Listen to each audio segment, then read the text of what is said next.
Hello friends, welcome back.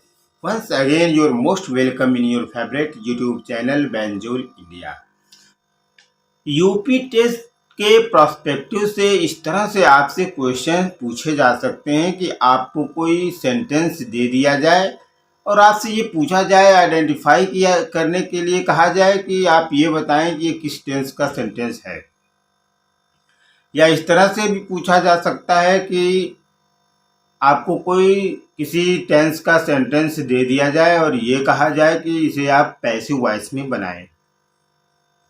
तो इस तरह से टेंस से ही जो है इस तरह से भी पूछा जा सकता है कि कोई आपको हेल्पिंग वर्ब दे दिया जाए और आपसे ये पूछा जा सकता है कि किस टेंस के सेंटेंस में इस तरह के हेल्पिंग वर्ब का यूज किया जाता है। तो टेंस की इस कड़ी में आज हम लोग देखने जा रहे हैं प्रेजेंट परफेक्ट टेंस को, जिसका हेल्पिंग वर्ब होता है हैज और हैव। थर्ड पर्सन सिंगुलर के साथ हम हैज का प्रयोग करेंगे, बाकी सभी के साथ हम हैव का प्रयोग करेंगे। आई के साथ भी हम हैव का ही प्रयोग करने वाले हैं। सबसे खास बात इस बात को ध्यान रखना है कि इस सेंटेंस में वर्ब की थर्ड फॉर्म का उपयोग होता है। अगर हिंदी वर्जन की पहचान की बात करें तो लास्ट में आपको चुका है, चुके हैं, चुकी है इस तरह से देखने को मिलेगा। और अगर इसके विस्तृत पहचान की बात करें तो इसमें सेंटेंस को देखकर इस बात को समझ में आता है कि कोई काम समाप्त हो चुका है। कोई काम का शुरू होने का समय तो समझ में नहीं आता है, लेकिन वाक्यों को देखकर ये समझ में आता है कि काम भूत यह काम पास्ट में शुरू हुआ था लेकिन अभी ये रिसेंटली समाप्त हुआ है। जैसे अगर मैं कहूँ कि वह जा चुका है तो इसमें ये बात तो क्लियर नहीं है कि उसने जाने का काम कब चालू किया, लेकिन अभी रिसेंटली ये समझ में आ रहा है कि वो जो काम उसने चालू किया था वो अब समाप्त हो चुका है।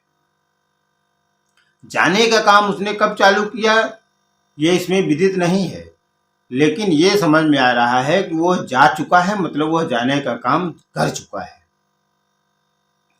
आइए अभी हम और भी इसके सेंटेंस के जब उदाहरण को लेंगे तो बात अच्छे से समझ में आएगी, लेकिन सबसे पहले हम उसके स्ट्रक्चर की बात कर लें।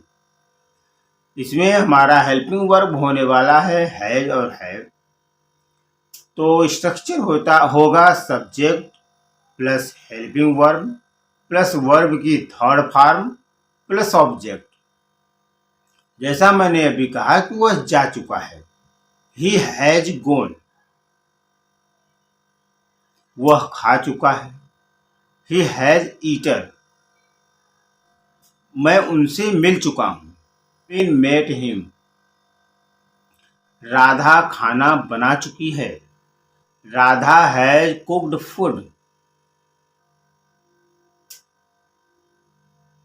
हमने अपना होमवर्क पूरा कर लिया है, we have finished our homework, Sheela dance कर चुकी है, शीला हैज डांस्ड।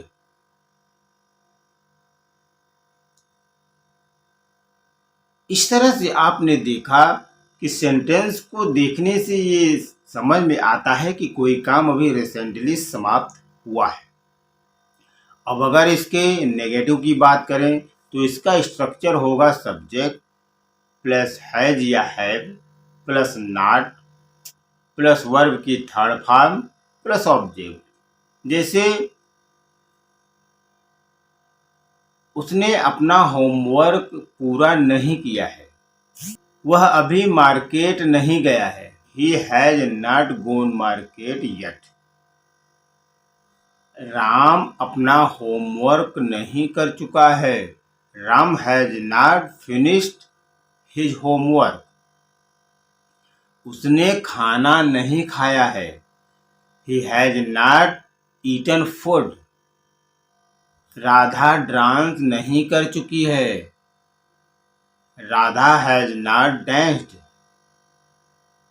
अब अगर इसके इंट्रोगेटिव की बात करें तो अगर ऐसे प्रश्न पूछने हैं जो हमारे हेल्पिंग वर्ब से चालू होते हैं जिनके बारे में मैं आपको बता चुका हूं कि इनका उत्तर यस या नो में दिया जाता है, तो इस तरह के इंट्रोगेटिव सेंटेंस का जो स्ट्रक्चर होता है वो WH फैमिली प्लस हैज या है प्लस सब्जेक्ट प्लस वर्ब की थर्ड फॉर्म प्लस ऑब्जेक्ट।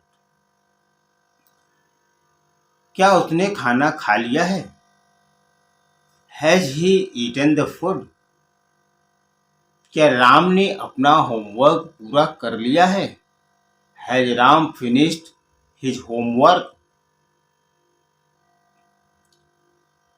क्या वे जा चुके हैं? Have they gone? क्या वे पढ़ चुके हैं?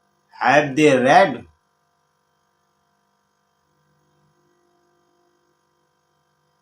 क्या सुशीला डांस कर चुकी है? Has Sushila danced? अब अगर ऐसे इंट्रोगेटिव सेंटेंस की बात करें जिसका उत्तर यस या नो में देना पॉसिबल नहीं है, उसका स्ट्रक्चर होगा WH फैमिली प्लस हैज या have plus subject plus verb की थर्ड फॉर्म प्लस ऑब्जेक्ट। वे कहाँ गए हैं? Where have they gone? Ram ने खाना कब खाया है? When has Ram eaten? वे लोग किसके साथ गए हैं? With whom have they gone? तो बने रहिए इसी तरह से बेंजोल इंडिया में, जहां आपको यूपी टेट के स्पेशली इंग्लिश की सारी तैयारी कराई जाएगी। इसके अलावा और भी सब्जेक्ट की हम कोशिश करेंगे कि आपको यहाँ तैयारी कराई जाए। तो चैनल को सब्सक्राइब करना ना भूलें। मिलते हैं अगले वीडियो में। अगर आपका कोई क्वेरी हो तो कमेंट करना ना